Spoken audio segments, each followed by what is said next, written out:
Good evening, UK Crime Book Club, and thank you for joining us this evening. We're joined this evening by Douglas Skelton, and the dogs barked on cue. We were just talking about that, weren't we, before? Hey, right, so hi, Douglas, and Hello there. hi, and hi, dog, which I don't know the dog's name, so Mickey. Mickey. Hi, Mickey. So, Douglas, you've written 12 non-fiction books and an impressive 15 crime thrillers, according to the back of your book. So it must be true. Must be. So I've got your book here, A Grave for a Thief. Really love the covers of your books. Yeah. I really like the sort of. It's like a mezzotint, isn't it? Yeah. I like them, but the Canelo have done a really good job with Yeah. There's a theme that they've got going that branding it, I suppose, is the term. Yeah. And Yeah. I No, really really. like them. So when you see the 3 covers, just a bit of promotion here.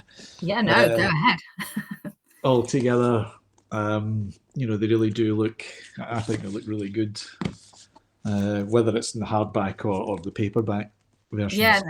Yeah. No, I really like the cover. I thought it was really appealing at the sort of the font and everything are really, really great. So this is the 3rd book in the Company of Rogues series. For those like me who hadn't read the two previous books, would you like to give us a little bit of a sort of an overview? I'll try without any spoilers. Well, Jonas Flint is the hero, the protagonist, and he's a former soldier. He's a gambler, a thief, and when he has to be, he will kill.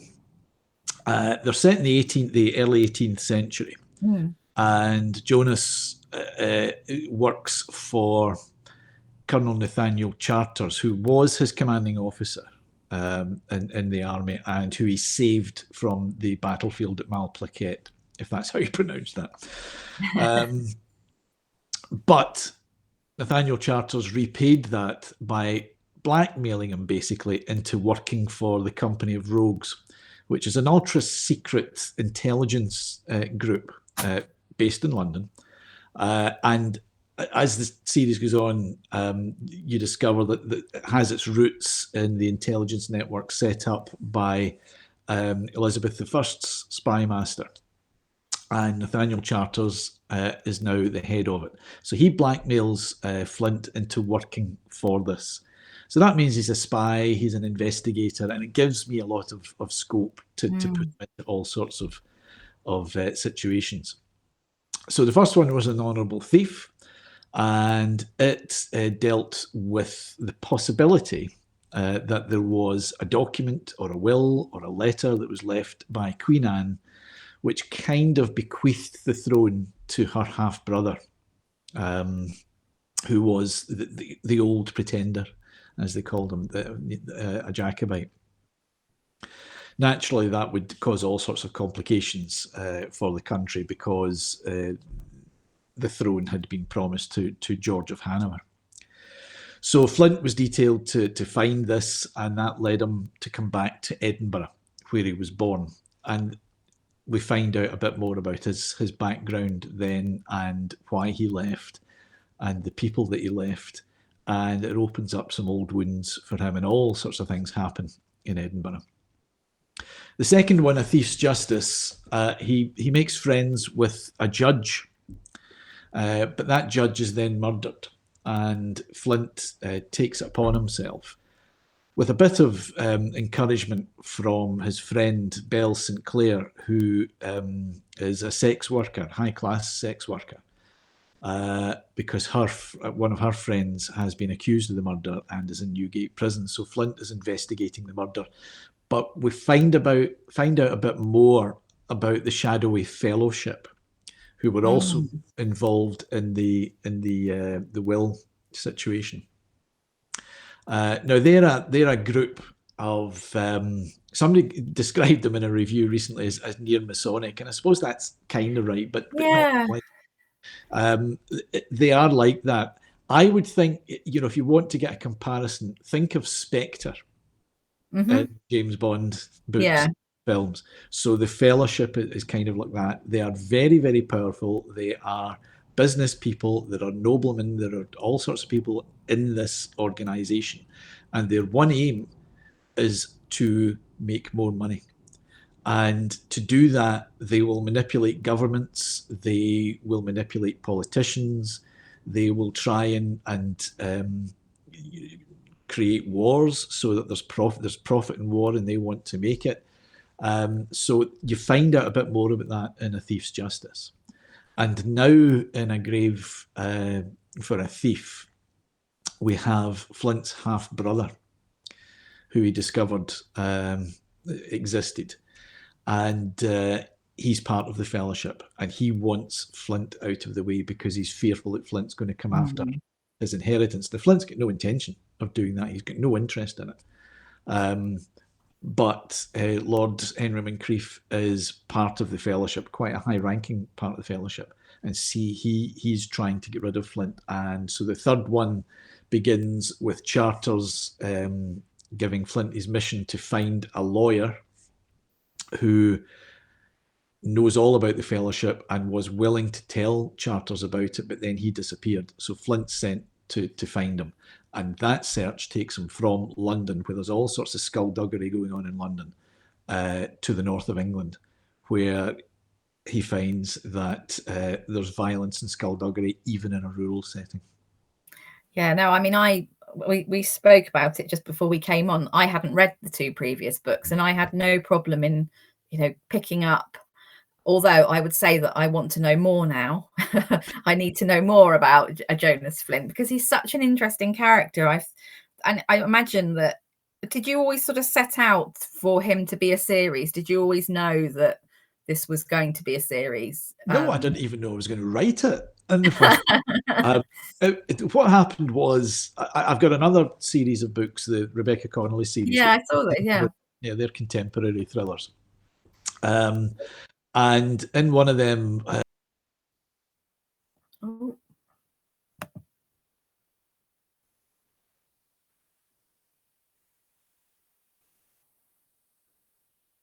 we seem to have lost Douglas temporarily. Hang on, I'm just trying to see if he's still around. Hopefully he'll rejoin. Yes, he is. Sorry about that. I don't know what happened there. Yeah, you just sort of disappeared. I'm just getting a 3, 2, 1. There we go. Yeah, sorry about that. You just disappeared. I was like, oh, where's Douglas gone? And I've forgotten what I was going to say. What was I saying? Sorry, we were talking about Jonas. Yes. And you said you hadn't realised that you were going to write a series. And you just I had no idea. Rebecca. I didn't. Yeah. The original idea had been in my head for about 20 years, and it was because of an opening chapter in one of the Rebecca Connolly books that I wrote, A Rattle of Bones. And the author, Denzel Myrick, had read it, and we're friends, and he called me up and he said, I really like that opening chapter. I think you should do an historical book, because that opening chapter was set in 1750 something. Yeah.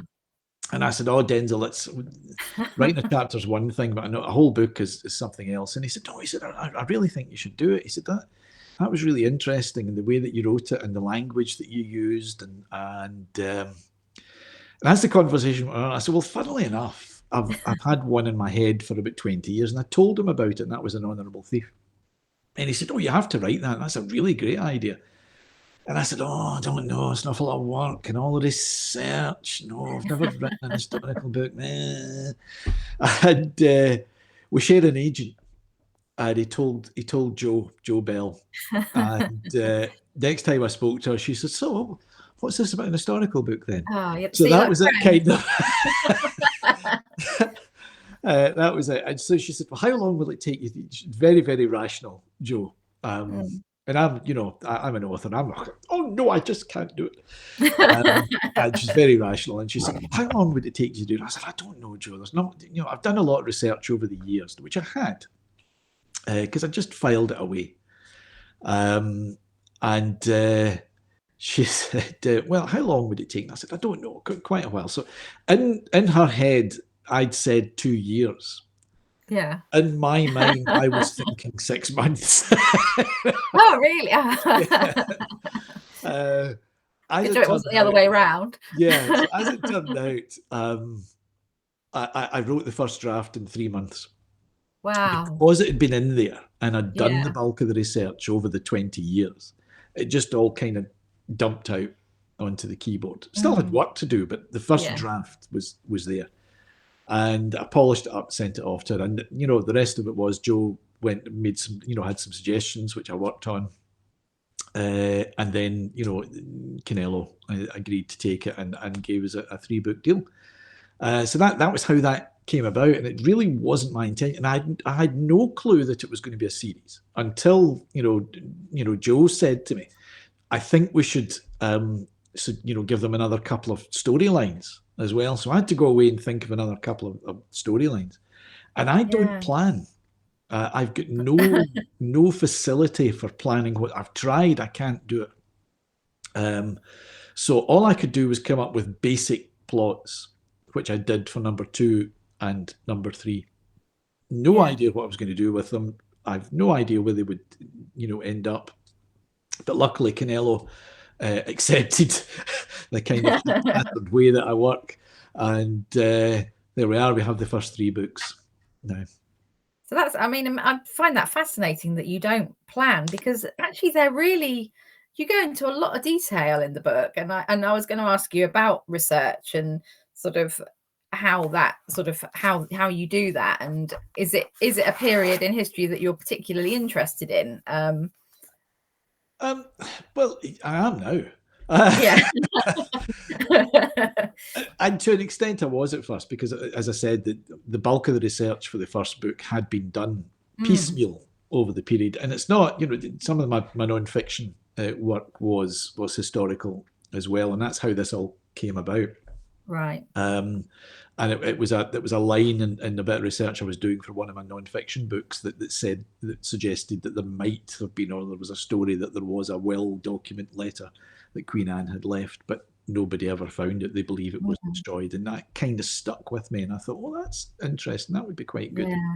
Yeah. And then you layer all the rest of the stuff on, and because of the way I work, it is just I'll just use that. For instance, for the second one, A Thief's Justice, I'd actually started writing it, and I was doing some additional research and found out that the winter of 1716 in London was particularly bitter, and the Thames froze.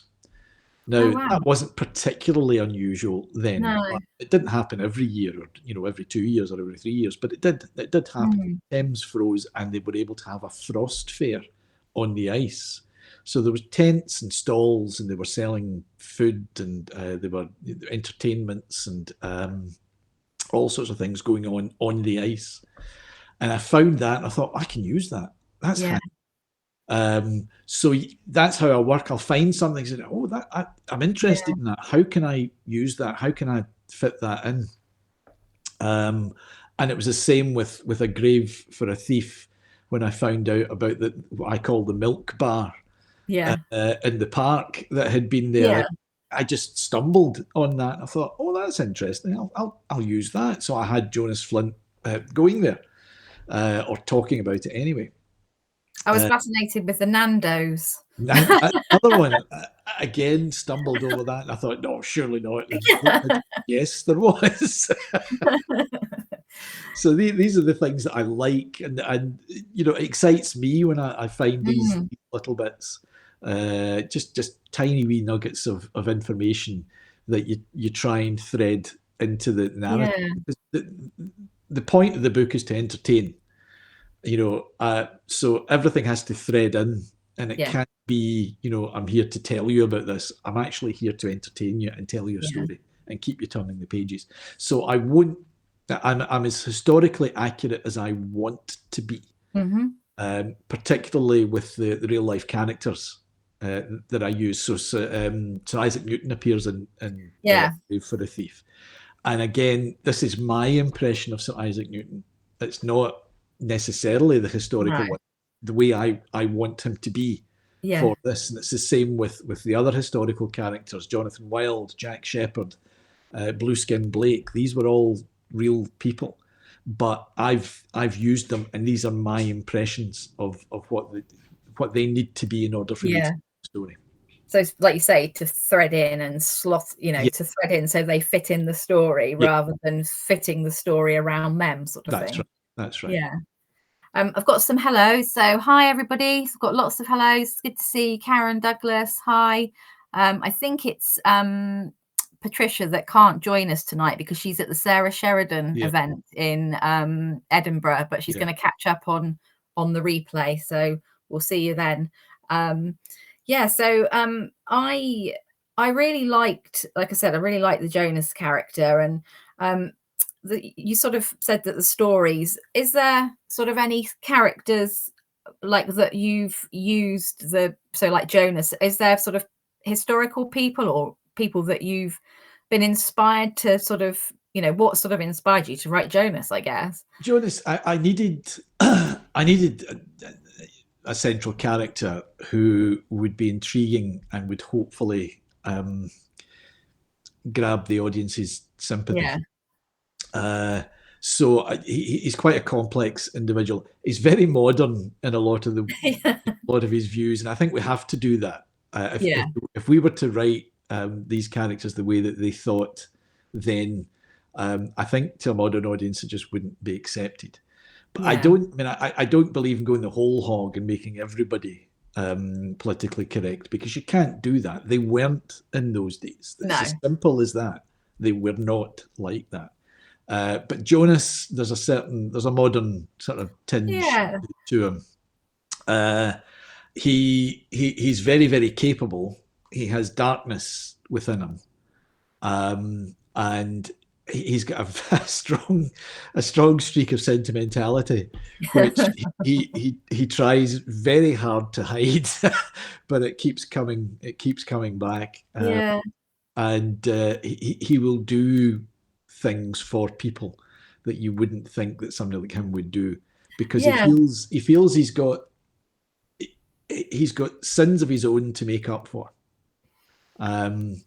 And although he's blackmailed into doing this work for Charter, once he's on the job, he will do it to the best of his ability. Because that's the way he is, that he will do it, and he might argue with Charters and say, about things and the morality of it, but in the end he will try and walk this line. He has his own morality and he'll try and walk that line.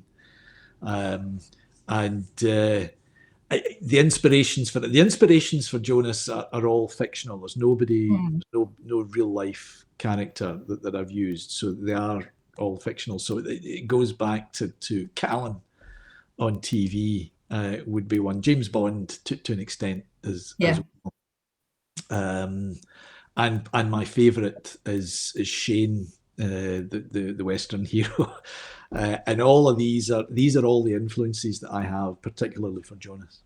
No, I really liked him. I think I've got him written down. He's a lovable rogue, I think, with a bit of darkness. I think he has got his faults and he is flawed, but then so is everybody. But he has got, I think, particularly when he saves the sister he saves the sister of somebody. I'm not going to say who it is in the book, and he's really very kind, isn't he? He has a reason to do that. He does. But he has he's not doing it for an altruistic reason in that case. But in that case, he's doing it because he has to. If he doesn't do that, he's not going to get the next piece. The next bit, I think, but I did like him, and I was, as I said, I'm really interested to find out more about him now, because I've only read the one book. I want to find out, more about him and his backstory, because I think. So, have you got any plans for? Because you said this was like a 3-book deal. Have you got any plans for a 4th book? Well, watch this space. Oh. I can't say too much, No. Non-disclosure agreements and lawyers and ninjas. But just watch this space. But to go back to the thing that he will do something in number 3, he does do something later on when he goes to the village in the north of England. Yeah. He steps in to help somebody, and he's even as he's doing it, he's questioning, why am I doing this? Yeah. And he doesn't really understand himself. It's just sometimes he feels the need to do something. He can't stand by and say, well, I'll just let that go on. He has to step in. But even while he's doing it, he's saying, why am I doing this? I don't know why I'm doing this. I think we all do that, don't we? I think we all do things sometimes when we go, why am I doing this? What have I done? But I think he's he's obviously got a lot going on, and he's looking a step ahead all the time, isn't he? And I was interested and I'm particularly more interested now that you're not a planner. So how do you sort of drop those bits in? So you obviously, well, I say obviously, when you begin, do you know how it's going to end? Are you really like a proper pantser? You just literally go. I will perhaps have some sort of notion that how it will end. Yeah.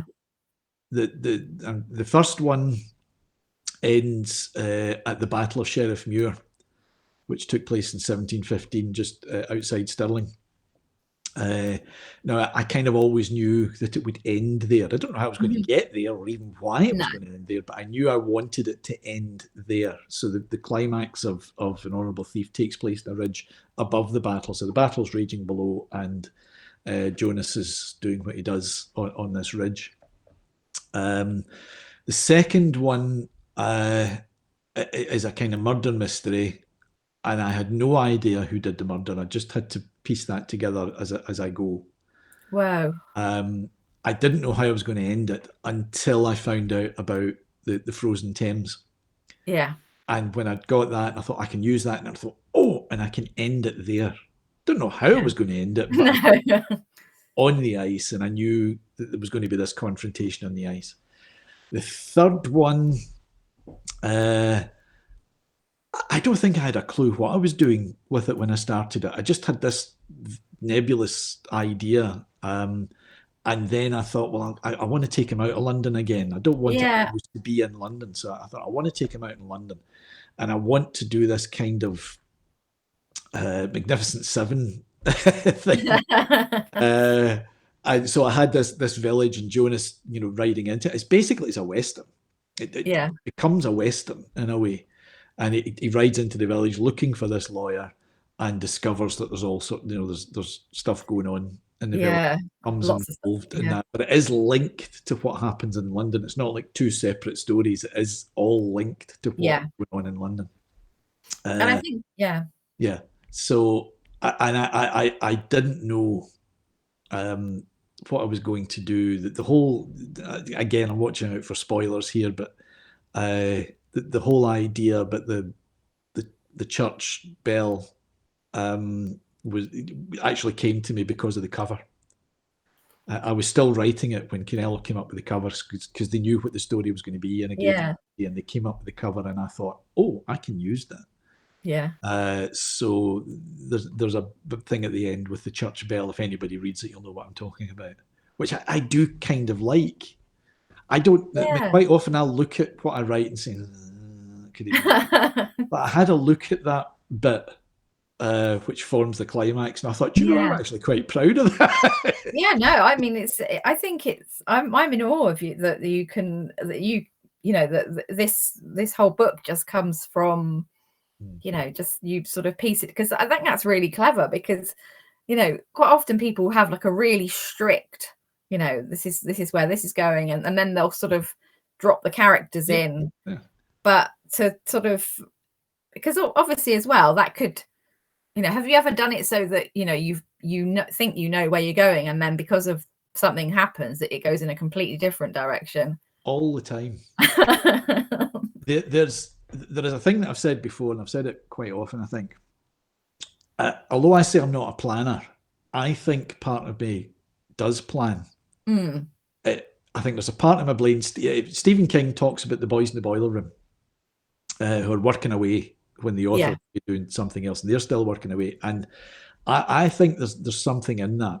And my belief is that whoever's going on in my head, it knows exactly where the story is going to go. Just doesn't tell me. I'm on a need to know basis. Yeah. And once I need to know, it'll tell me, because so often, and it's happened again recently, that I'll do something and say page 152 as I'm typing it. Yeah. Something will occur to me and I said, oh, right, that's why that happened on page 63.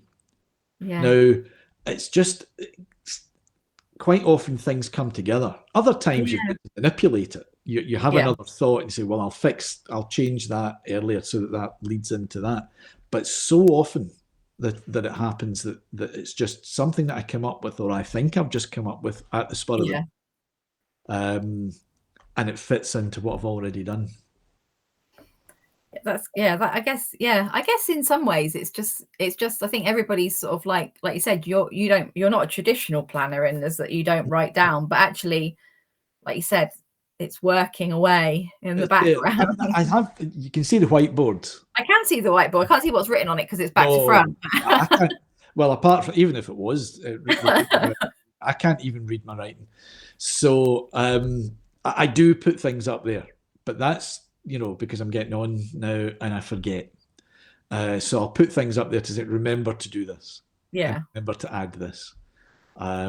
So that's what that's there for. And I've also got piles of post-it notes where I've scribbled things down.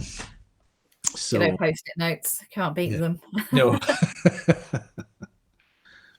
Did you was it the sort of the age that you wrote them in, the sort of the 18th century, that was quite important for the plot and the setting, and I guess the background of the characters like Jonas and things as well, wasn't it? So his sort of previous life, and so that sort of all intertwines, really. Yes, and also there are echoes of the country then and where we are now. There are quite a few, because the Act of Union had just been passed in 1707. Yeah. There was a lot of controversy. There were people in Scotland that were against it. They still wanted to pull away. We still see that. There were self-interested and self-serving politicians. That's all fiction, of course. Absolutely. So there were people that weren't too happy with the way the monarchy were going. So it was quite interesting to find this and have all of this going on, and still sort of, again, there's no message, there's nothing in these books. They are designed to entertain. That's what they're there for. But it was interesting to stumble into that and say, God, that's just like today. That's happening today. It just shows you that nothing really changes. And that's like 300 odd years ago, and we're still although we've moved forward in so many ways, we haven't really. Yeah, that's right. Or we're going back. That could be that. Could be that, yeah. I was really, the other character that I was really interested in was did you pronounce it Moncrief? Moncrief, yes. Yeah, so he was a piece of work. Yeah, that's Jonas's half brother. You find it in the first book about Jonas's parentage. So he makes a discovery about his perception that he had no idea of. And he's not very happy, is he? He does. He's not too keen on. No, and nor is the half brother when he finds out. That Henry, there's a kind of. I mean, Henry is he's greedy, like a lot of these people. But I like to think that he's grey rather than black and white. There's shades of grey to Lord Henry, but he will still do things that you think, oh right, okay, you are a bad one. But there are other things that he does, and again, it's always difficult trying not to have any. It's really difficult not. Yeah.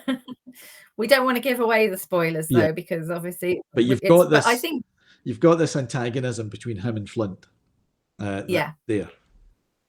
Yeah. I think was he fun to write? His grey bits. If we call him his grey bits. Yes. Yeah. I mean, Yeah. there's a lot of characters who were thought. I liked writing Lemuel Gribble, the lawyer. I enjoyed that, and I enjoyed writing the Trask brothers, Romulus. Oh yes. Trask. Yes. I have great fun just writing, and the way that I do the dialogue, it's all very stylized. Because I wanted to give the different people different ways of speaking. Yeah. So you've got the underworld. So when Flint goes into the Rookery, into St. Giles, this dreadful slumland, and meets who you meet there, and all the figures in the underworld, they have their way of speaking, and I use thieves' cant, which is real. A lot of the language that I use is genuine. Mm-hmm. It might not be particularly from the early 1700s, might have been later, but excuse me, I've used that, but that goes back to even before the Elizabethan times. So the words that I use are genuine. So the way that they speak, the rhythms of their speech, it's all kind of stylized. And then you have the likes of Moncrief and Charters. They're a bit more structured in the way that they speak. And then when he comes up to the village in the north of England, I give them a different way of speaking. It's maybe exaggerated, and it is exaggerated, but purposely, so that they speak differently from everybody else. Because the dialogue is really important in the book, isn't it? It's really, quite a fundamental part of the book. It's not just the characters, that they are sort of shaped by that. Yes. Yeah. And I enjoy doing the dialogue, and I say, getting into the characters. Lemuel Gribble has his own particular way of speaking. And I enjoyed writing him, and the Trask brothers. I really did enjoy. Romulus and Remus. Remus, that's it. Yeah. And then you have Gideon Kane. Yeah, he was interesting. I found him quite interesting because, again, I can't give too many spoilers away, but I think you do wonder, and I know that Jonas sort of wonders about him, doesn't he? So he's quite he's not really very transparent, I think, in the beginning. Well, he's an old friend. He's an old friend of Jonas's. From his Highwayman days.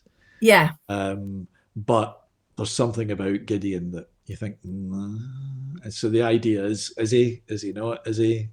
And and I enjoyed writing him because he's. I mean, Jonas can be, can be quite amusing, hopefully, and just he's all, let's go, but there's that side to him.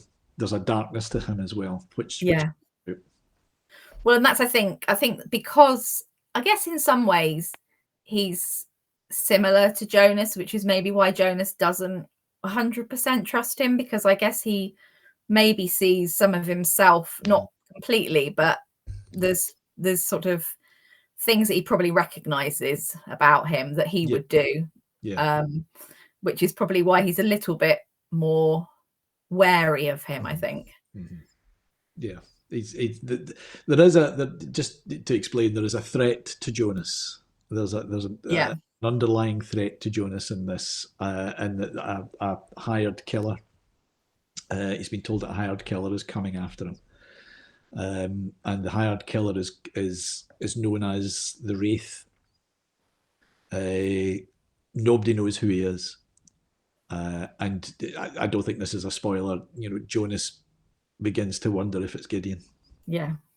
Well, I think that's the thing I really enjoyed, the building of the suspense, because you sort of start off and he gets his sort of orders from the colonel, and you sort of go along, and as he goes to like the Rookery, and he sort of finds the people that he needs to find, well, doesn't find them, but he sort of follows the sort of breadcrumbs, doesn't he, to get to various people. But then as the book sort of turns, I felt about halfway through, where the suspense really, as he goes out of London, The suspense really starts to build. And so I was interested how you sort of write that, you know, how do you sort of build that suspense and tension? Because I think it's sort of all coming at him from all angles, isn't it? Yeah. And it becomes more, is that more of a frantic when you're writing it? Does it feel more?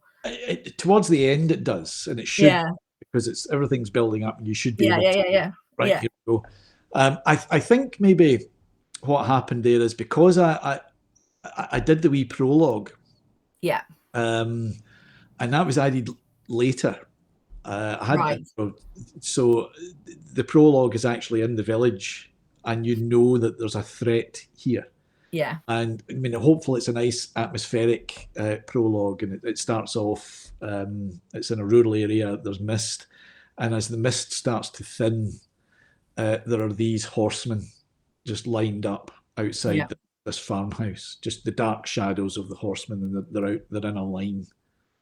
And there's an exchange between two of the characters that you come to meet later on, and you know that they're looking for Flint, and you know that there's something not right here.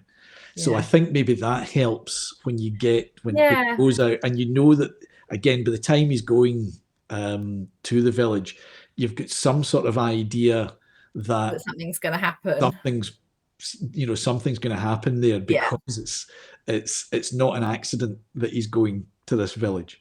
No. So he gets there, and of course it starts to ramp up. With the various occurrences.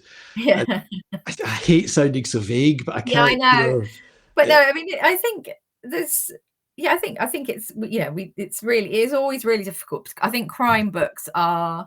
I think all books are difficult to talk about in it when you haven't read them. But I think that I think it makes it more interesting because you sort of drop these little things and say, this happens, or, the prologue. And I think it makes people more interested in wanting to read it. Because I think the prologue for me, it wasn't, because sometimes prologues can be like 5 or 6 pages, but it's actually quite a short one, isn't it? It's just a page. Yeah. But it's very detailed. And like you said, it's got, the atmosphere and so from the outset that something is going to happen, and you are waiting. I think that probably, I hadn't actually thought about that, but actually thinking about it is like, that's a bit like you were saying about your planning. You've read it and it's there, and you're like, okay, well, I know. Once he starts to move, you say, oh, right. So I know something, then something's going to happen. So when he gets there, and the bits start to fall into place, and what happens. So that's maybe why that helps. I think like you were saying about like the plot and the setting and the characters, I think with yours with the books, I really liked the setting of it being in London but then moving out, because actually that's quite becomes almost a bit of a character, doesn't it? The little village, and I think I was very aware of that from the cover. You've got the village church and sort of, so actually for part of the book you think, oh, I wonder why it's got a village church on it, because so it all sort of all like slots together like a little jigsaw puzzle, really. It's so when you write your first draft, is that very sort of drafty, I would say?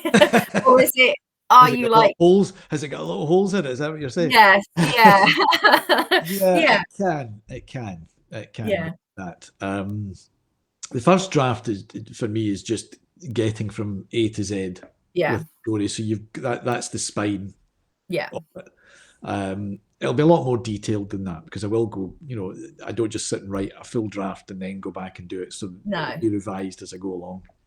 But the aim is to get into the position where I have got the story, how it all fits together from A to Z. Now, there might be some changes that I'm going to have to do, and I can, move things about. But the first draft, I would never, ever let anybody see a first draft.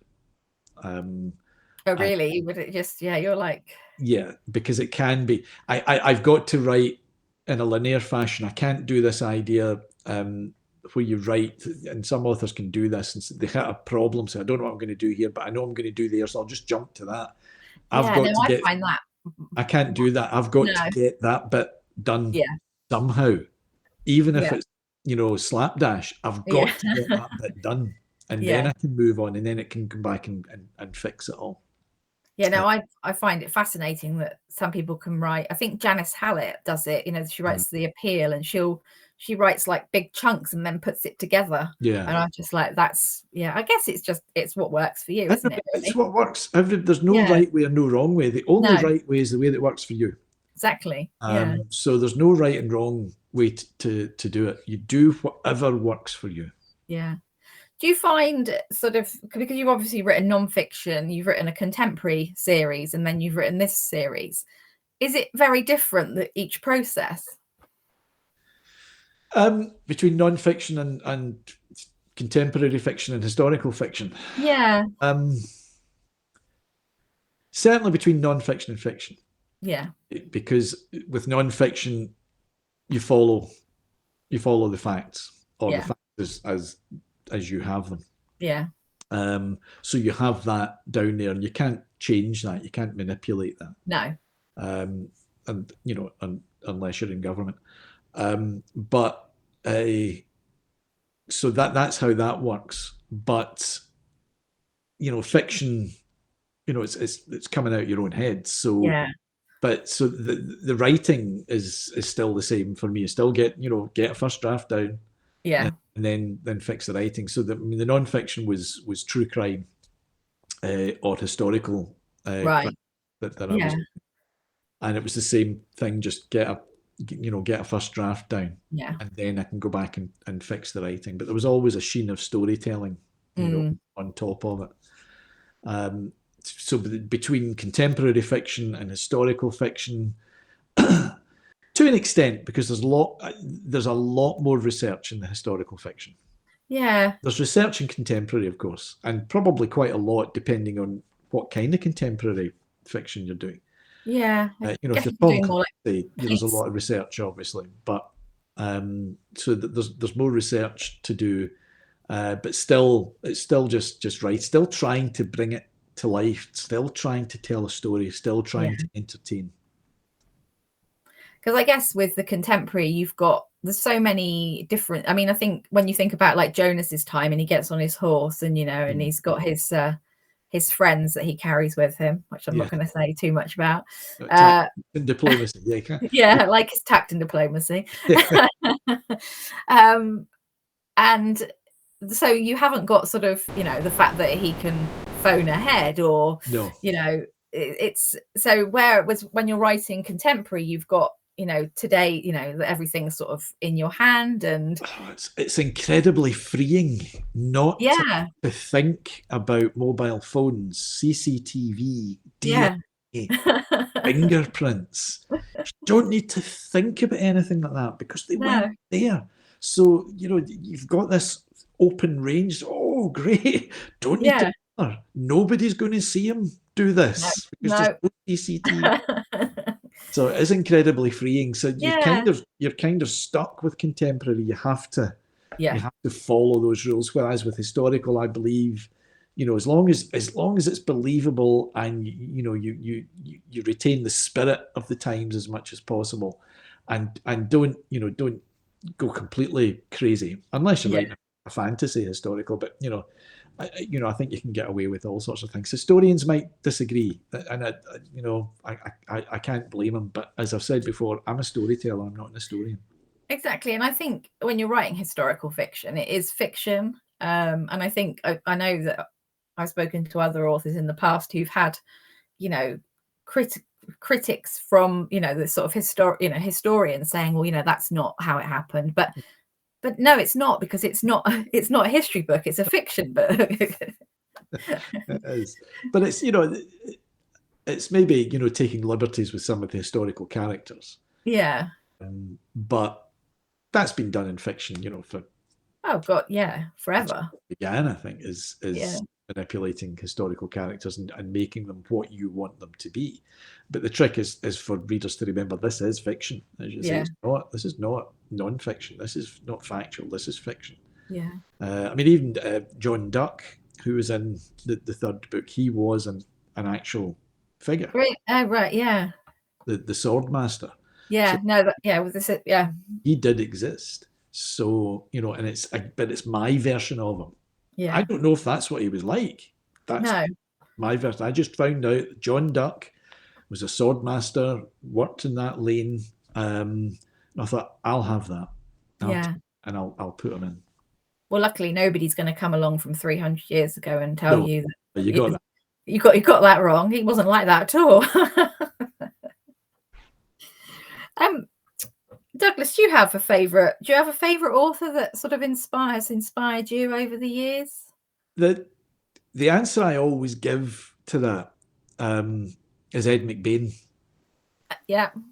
Because when I was a teenager, I discovered the 87th Precinct novels, and I've read them. I've still got them. I've got every 87th Precinct novel that was written, either in paperback or hardback. Sometimes doublers. And it was just, I just loved the way that he wrote. Historically, I when I was younger, I read C.S. Forester, and I read Dennis Wheatley's historical books, Sir Arthur Conan Doyle's historical novels.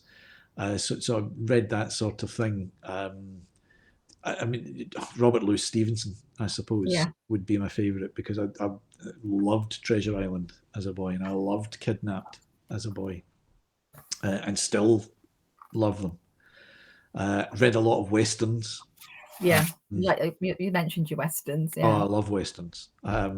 So I read a lot of them when I was a boy. Not so much now, although I have gone back to reading a couple. So in all of that, I think you soak all of this up. Yeah.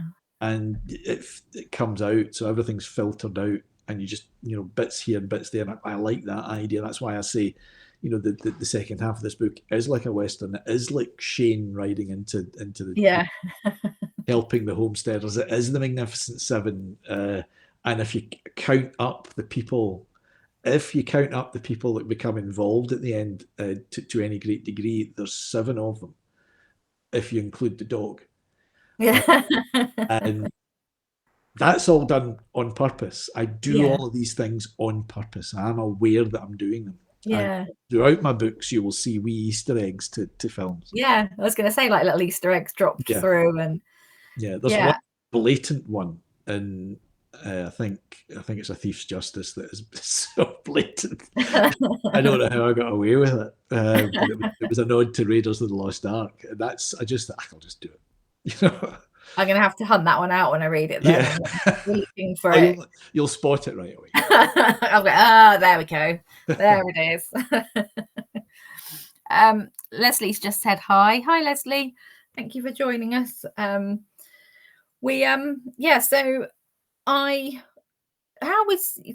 you have, I've said at the beginning that you've written the 13 non-fiction, and did you start off with your non-fiction and then progress to fiction, or was it sort of and was that a process that was a quick process, or was it did it take a while? Oh, it took a while. I think my first non-fiction book came out in 1992.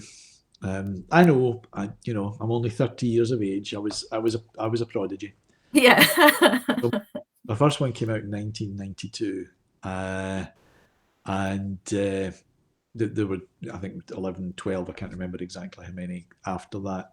And I got to the point, my final non-fiction book, apart from a wee book about Scotland, amazing and extraordinary Scotland, was Glasgow's Black Heart, which told the story of Glasgow crime from 1800 onwards. By the time I'd done that, I thought, well, I don't really want to do anymore.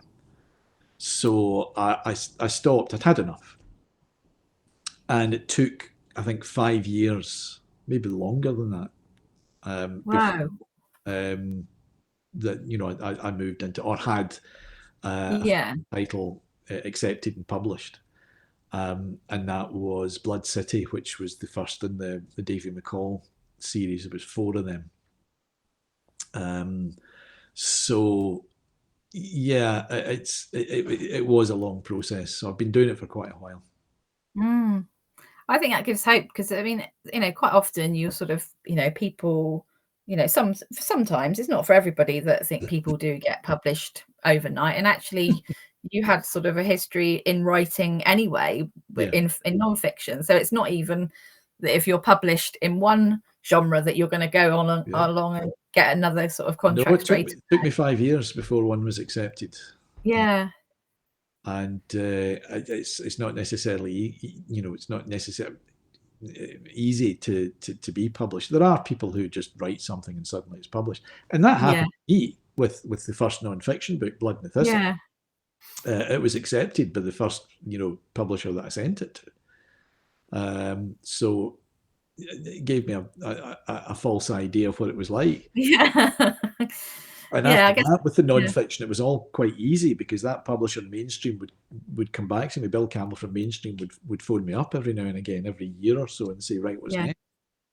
And then other publishers, took some stuff. So, the non-fiction I found actually quite easy to place. The fiction was harder. So yes, that's really quite interesting, isn't it? That you to have a relatively easy journey in one genre and then go to another one and it be more of a challenge, I guess. Yeah. Well, the non-fiction didn't sell, all that many. I think I was a professional tax loss for some. And you're underestimating yourself there. Well, I was going to get business cards made up, Douglas Skelton, author and professional tax loss. So.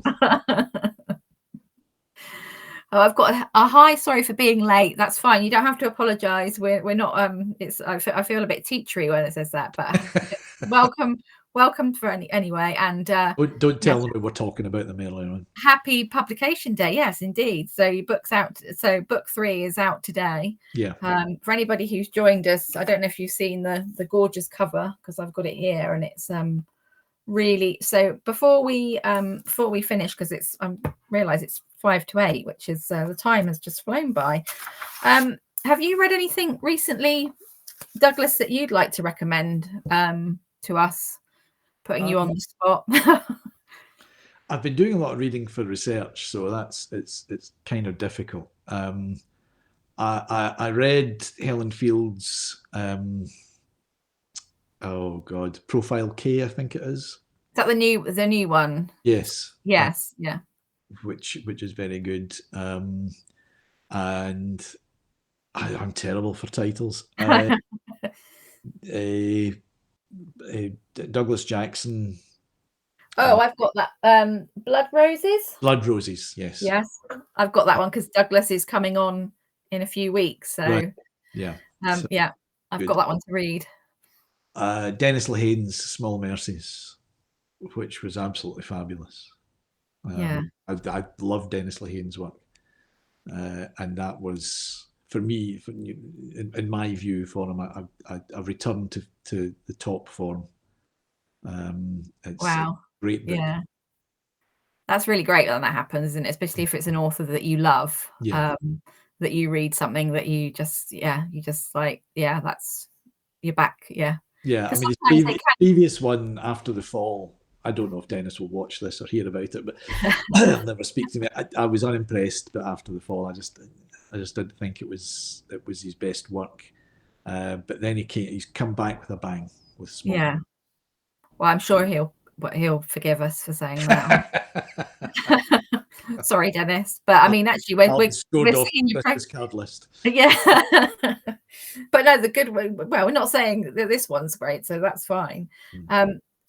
Sorry, I can't see who it is saying, because I can't always see what people are called, because it comes up just Facebook user on mine. But I don't know. Then they've got Profile K. Looking forward to it. Yeah, I think Kaz is speaking to Helen later in, I think it's April, May time, right? About Profile K. So we're really looking forward to that one as well. So are you allowed? So we can't talk about whether there's going to be any more Jonas Flints, but is there anything you're working on at the moment that you can share with us? Well, I've another Rebecca Connolly coming out in May. Right. So that's the 6th in the series. Yeah. And then there's one more to go in that series. But as I say, watch this space for hopefully for news about Jonas. Yeah, no, I would be. Well, I mean, it's always nice to read. It's nice to read in order if you find them in order, but actually I'm not worried about going back, and it's nice that I've got 2 more to read, so I've got a little bit of time before, if there is a book 4 or 5 or whatever. So I'm writing something at the moment, and it's the 18th century, so who knows what it could be. Who knows? Yeah, who knows what might come out of it. Oh, thank you so much for joining us this evening, Douglas. I hope you have what's left of your publication day. I hope you have a good rest of your day, and that Mickey is not trying to come in the door. He's been very quiet. He has. After his little hello, I'm here. Yeah, he's gone very quiet. That's just to let his fans know that he's there. Exactly. Yeah. He's got lots of fans on Facebook. Well, thank you so much for joining us, and thank you, everybody. Keep an eye out for what's coming up next. Good luck, Douglas, with book 3 and beyond. And and if you want to come back to us and chat about the Rebecca Connolly book in, did you say it was May? May, yeah. Let us know. It was May, yes. I know there's so thanks both. Thanks, Mickey. Yeah, thank you, Mickey. So Mickey's got his own little page now. Thank you so much for joining us, everybody. And thank you, Douglas. Good luck with the book, and hope to see you again soon. Thank you. Thanks for having me. Thank you. Bye-bye. Bye. Bye, everybody.